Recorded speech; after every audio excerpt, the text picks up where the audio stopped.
Everyone. तो आप सभी मेरे को पता है अग्निवीर की तैयारी कर रहे हो और बहुत जल्दी आप जो है अग्निवीर बनने ही वाले हैं। तो आई होप आप सभी की प्रिपरेशन अच्छी चल रही है और ठीक उसी तरीके से चल रही जैसे मैं पढ़ा रहा हूँ। वो सारा का सारा कंटेंट आप सभी को दे रहा हूँ जो पेपर के लिए बहुत ज़्यादा इंपॉर्टेंट है। आज हम चर्चा करने वाले हैं सोशल रिफॉर्म्स पे या फिर आप कह सकते हो सामाजिक आंदोलन में। देखो, भारत जो है वो आपके अलग अलग क्राइटेरिया से आ रहा था और बहुत सारे सामाजिक सुधारों की जरूरत भारत को थी।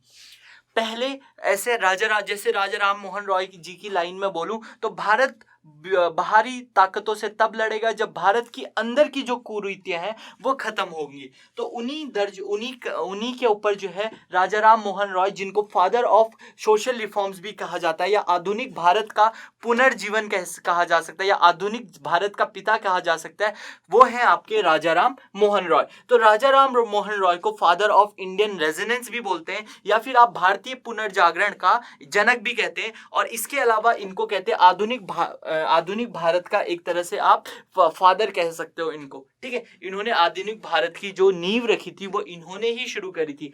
जब राजा राम मोहन रॉय जी थे उनके टाइम पे बहुत सारी कुरीतियां थी, जैसे सती पर्दा सिस्टम। सती मतलब का पहले क्या होता था, जब राजस्थान के जो राजवाड़े थे वहां पे जो रानियां थी वो खुद जाके सती करती थी कि अगर मेरा पति मर गया है तो ताकि कोई भी जो आने वाला जो राजा है वो उसका पीड़ित ना करे, इसलिए खुद को सती कर देती थी। लेकिन बाद में यह पाया जाने लगा कि जबरदस्ती बीवियों को आपका सती करा दिया जाता था।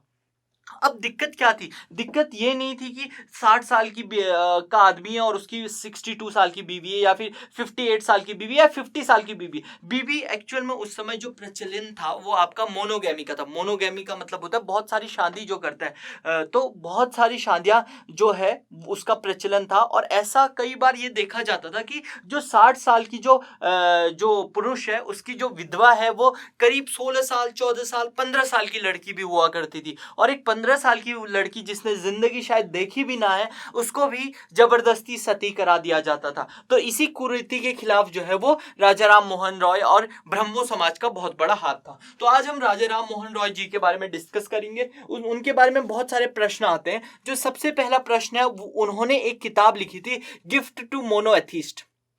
जो राजा राम मोहन रॉय जी थे वो ईश्वरवाद में ही विश्वास रखते थे। मोनोएथिस्ट या फिर ईश्वरवाद मतलब ये कहते थे कि भगवान सिर्फ एक ही है और इन्होंने बल्कि हमारे जो वेद थे पुराण थे इनको भी कन्वर्ट करा और इनको समझाया कि भगवान ये कहना चाहते हैं कि मैं एक ही हूं। तो इसके लिए इन्होंने ये किताब लिखी द गिफ्ट ऑफ टू मोनोएथिस्ट, ठीक है, गिफ्ट टू मोनोएथिस्ट, ठीक है। अब यहाँ पे आपको पता 1814 में इन्होंने सबसे पहले एक संगठन बनाया जिसका नाम इन्होंने वेदांता संगठन का नाम दिया। ये जनरली हिंदुओं के खिलाफ नहीं कह सकते हो, हिंदुओं के जो वे ऑफ टीचिंग थे उसके खिलाफ थे। ये कहते थे कि भगवान के मूर्ति पूजन में ये विश्वास नहीं रखते थे, ठीक है, भगवान के मूर्ति पूजन में विश्वास नहीं रखते थे और ये ईश्वरवादी थे, ठीक है। जैसे हम बोलते हैं ब्रह्मा विष्णु और महेश 3 मेन भगवान है, लेकिन इनका कहना था वो तो एक ही भगवान है, ये एक ही भगवान पे विश्वास करते थे। इसके अलावा ये मूर्ति पूजा में विश्वास नहीं करते थे। इसके अलावा ये किसी भी तरह की जो सामाजिक कुरीतियां हैं जैसे कास्ट सिस्टम हो गया या जाति प्रणाली है, इस पर ये विश्वास नहीं करते थे। बाद में 1814 के बाद में यह 1814 में तो वेदांता समाज की शुरुआत करते हैं, लेकिन 1825 में जो है ये आपका वेदांता कॉलेज की भी शुरुआत करते हैं, ठीक है। और इन्होंने 1814 में इन्होंने आत्मीय सभा की भी शुरुआत करी, ठीक है। और आत्मीय सभा को जो है इसका जो आत्मीय सभा था इसका भी वही काम था जो वेदांता कॉलेज का काम था, ठीक है। इसके अलावा इन्होंने 1828 में ब्रह्म समाज की जो है वो शुरुआत करते हैं और ब्रह्म समाज का जो मेन काम होता है जितनी भी समाज में कुरीतियां हैं, स्पेशली जो आपकी सती वाली कुरीति थी जिसमें एक बीवी को जबरदस्ती जला दिया जाता था उसके पति के द्वारा, उसके खिलाफ ये लड़ते हैं।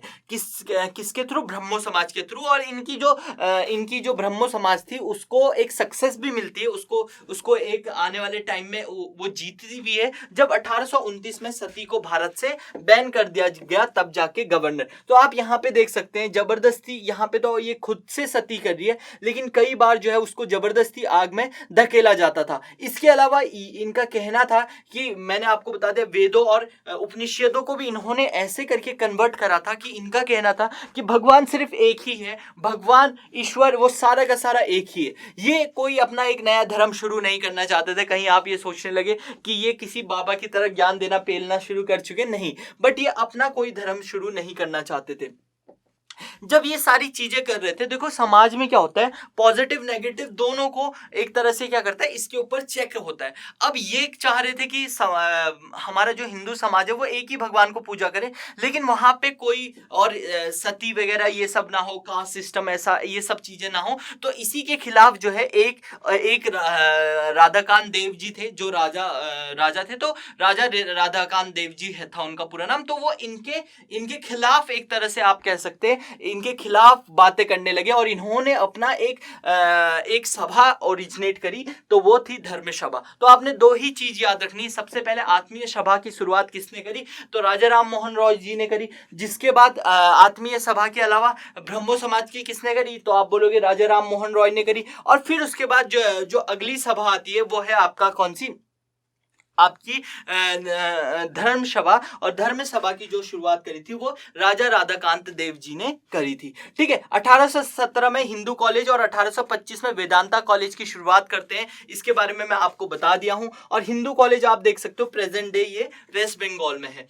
अब देखो, राजा राम मोहन रॉय जो है वो गॉड गिफ्टेड पर्सन थे, ऐसा बोला जाता है। ये बहुत सारी भाषाएं बोल सकते थे, दर्जनों भाषाएं बोल सकते थे, जैसे संस्कृत, पर्शियन, फारसी बोलते थे, अरबी बोलते थे। इसके अलावा इंग्लिश, फ्रेंच और लैटिन और ग्रीक और हिब्रू जैसी भाषाएं ये बोला करते थे। इसके अलावा इन्होंने ये बिल्कुल भी भरोसा नहीं रखते थे कि एक पुरुष की एक से ज्यादा बीवियां हो। तो आप यहाँ पे चित्र में देख सकते हैं, यहाँ पे तो पुरुष को प्यार कर रहा है। चलो जो भी है, कहानी आप समझ चुके हैं। और महिला पता नहीं क्या चल रहा है यहाँ पे। ठीक है, अब यहाँ पे देखो, इसके अलावा जो आपसे सबसे ज्यादा पूछा जाने वाला क्वेश्चन है वो ये है कि मीरत उल अखबार, आप देख सकते हैं मीरत उल अखबार की एक मैंने कटिंग भी लगाई है। इसकी जो शुरुआत करी थी वो एक फारसी भाषा में शुरू करी थी, पर्शियन भाषा में शुरू करी थी। और ये पहला अखबार था भारत का, मीरत उल अखबार। ठीक है, इसके अलावा ये सामवत कामुदी करके एक वीकली मैगजीन भी भेजा करते थे या बेचा करते थे। देखो, अखबार और मैगजीन से क्या होता था, विचार जो है वो ट्रांसफर होते थे एक जगह से, क्योंकि उसके पास साधन नहीं है। आज के टाइम क्या है, सोशल मीडिया से आप अपने विचारों को रख सकते हैं, ठीक है, अपनी बातों को रख सकते हैं। हालांकि कुछ लोग सोशल मीडिया का सिर्फ इस्तेमाल कच्चा बादाम दिखाने के लिए करते हैं या कच्चा बादाम के लिए करते हैं, लेकिन कुछ ऐसे भी लोग हैं जो अपने विचार और विचारों को जो है वो सोशल मीडिया के थ्रू रखते हैं।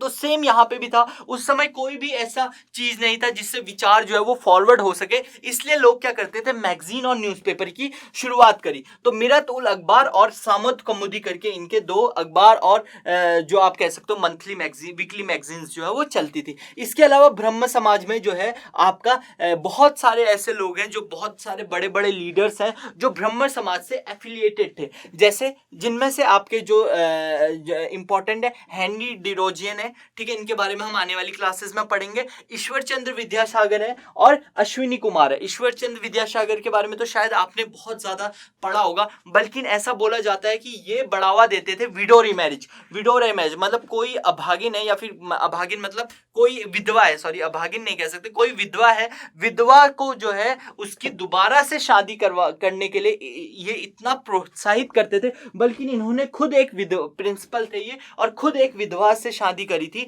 ऐसा इनके बारे में प्रचलित है। अच्छा, अब इसके बाद जो अगले जो सबसे इंपॉर्टेंट आप कह सकते हैं ब्रह्म समाज जो है, एक्चुअल में क्या होता है कि 1830-31 के आसपास जो है वो क्योंकि आपको पता चल गया था राजा राम मोहन रॉय बहुत ही लिटरेट इंसान है, बहुत ही पढ़े लिखे इंसान है।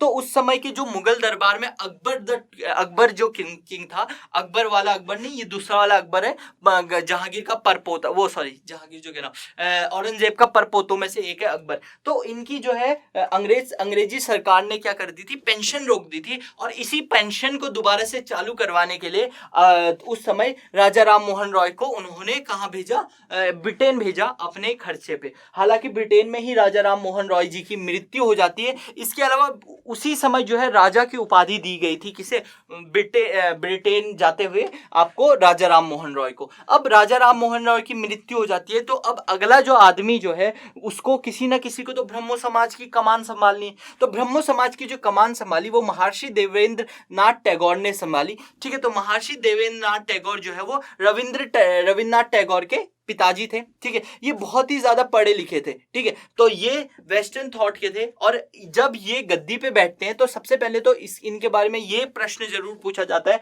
कि तत्वबोधिनी सभा की शुरुआत किसने करी। तो आपको याद रखना है, तत्वबोधिनी सभा की शुरुआत किसने करी है? राजा राम मोहन रॉय के आने के बाद, मरने के बाद जो गद्दी पे आए थे, आप सभी ने याद रखना है क्या था? स्वामी देवेंद्र नाथ टैगोर ने। ठीक है, स्वामी देवेंद्र नाथ टैगोर ने इसकी शुरुआत करी थी। तो अभी तक का 3 से 4 ही इंपॉर्टेंट क्वेश्चन है। सबसे पहले हिंदू कॉलेज के सबसे पहले आपको राजा राम मोहन रॉय ने कौन सी 2 करी थी? आपको याद रखना कौन सी 2 सभा थी? आत्मीय सभा थी एक, और एक ब्रह्मो समाज था। फिर उसके बाद राधाकांत देव ने क्या करा था? तो आप सभी को बोलेंगे धर्म सभा की शुरुआत करी थी। फिर मीरतुल अखबार और सांवत कमुदी जो है, ये 2 पेपर किसके थे? ये भी आपके राजा राम मोहन रॉय जी के थे। फिर आपको याद रखना 1825 में वेदांता कॉलेज, और 1823 के आसपास जो है, 20 के आसपास जो है, इन्होंने हिंदू कॉलेज की शुरुआत करी थी। ठीक है, तो ये 2-3 चीजें आपने याद रखनी। अगला, टैगोर अब जब टैगोर गद्दी पे बैठते हैं तो उनको 2 प्रॉब्लम्स फेस होती है। मेनली 2 प्रॉब्लम क्या फेस होती है? पहला तो उस समय जो है बहुत सारे लोग कन्वर्ट होके क्रिश्चियन में बन रहे थे, या बहुत सारे लोग कन्वर्ट होके इस्लाम बन रहे थे, उनकी घर वापसी करना ये इनका सबसे बड़ा काम था। इसके अलावा जो आपका जो क्रिश्चियंस मिशनरीज थी, जो क्रिश्चियन स्कूल खुल रहे थे, वो आपका जो है ये हिंदू धर्म के लोगों को दूर से दूर ले जा रहे थे अपनी परंपरा से। तो इन सबको ये सारा का मेन काम था। इसके अलावा इन्होंने विधवा पुनर्जन्म, महिला शिक्षा और बहु विवाह के खिलाफ भी जो है इन्होंने बहुत ज्यादा काम करा है। और इसके अलावा मैंने आपको बताया था विधवा पुनर्विवाह का जो वो आ गया था, मतलब पहले क्या करते थे? पहले विधवा पुनर्विवाह तो होता था, लेकिन इसमें कानूनी तरह से इलीगल था। लेकिन 16 जुलाई 1856 में एक एफिडेविट आता है या कोर्ट का ऑर्डर आता है कि अब ये पूरी तरीके से लीगल है। ठीक है, अब इसके बाद जो अगला आदमी आता है वो आता है केशव चंद्र सेन। केशव चंद्र सेन को ब्रह्मो समाज में लाने वाले इंसान ही आपके देवेंद्र नाथ टैगोर थे। लेकिन बाद में, और इन्होंने जो है देवेंद्र नाथ टैगोर ने इन्होंने आचार्य जी की उपाधि इनको दी थी। ठीक है, अब इनका मेन काम क्या था? ये चाहते थे, अब देखो 2 मत आ गए यहाँ पे। अब देवेंद्र नाथ टैगोर चाहते थे कि ये जो साफ सफाई का काम हो रहा है या समाज की सफाई का काम हो रहा है, ये सिर्फ और सिर्फ कहाँ रहे? बंगाल के अंदर रहे। लेकिन वहीं पे जो आपके बाकी के जो पढ़े लिखे लोग थे, या फिर बाकी का एक ग्रुप था जिसको केशव चंद्र सेन लीड कर रहे थे, वो ग्रुप चाहता था कि इसके अलग अलग, भारत के अलग अलग कोनों में इसके जो है एक तरह से छोटे छोटे मठ जो हैं वो अलग अलग कोनों में खुले। अब इन मठों में क्या होता था? अब इसके अलावा क्या था? केशव चंद्र सेन के खिलाफ लोग तब हुए जब इन्होंने, वैसे तो ये बहुत ज्यादा इसकी बात करते थे, सतीवती इन सब की बातें, वुमेन्स के बारे में बात करते थे, लेकिन जब इन्होंने खुद अपनी 14 साल की बेटी को ब्याह दिया तो उस समय इनके खिलाफ जो है एक तरह से मोर्चा खुल गया। ठीक है, तो इन्होंने, लेकिन इसमें बाद में इनके ही एक शिष्य थे आत्माराम पांडु, जो एक प्रार्थना समाज की शुरुआत करते हैं, और वो प्रार्थना समाज की शुरुआत मुंबई में करते हैं। तो इन्हीं के एक तरह से आप कह सकते हो स्टूडेंट ने उसकी शुरुआत करी थी। ठीक है, और इसी कारण केशव चंद्र सेन को जो है ऑफिस से डिसमिस कर दिया जाता है। ठीक है, अब देखो केशव चंद्र सेन ने अपनी ब्रह्मो समाज बनाई और उसका नाम रखा ब्रह्मो समाज ऑफ इंडिया। तो अब ब्रह्मो समाज ऑफ इंडिया का हेड कौन है? केशव चंद्र सेन। लेकिन जो दूसरी ब्रह्मो समाज थी जिसका नाम अब हो गया था आदि ब्रह्मो समाज, आदि मतलब जो पुरानी चल रही है, आदि ना अंत।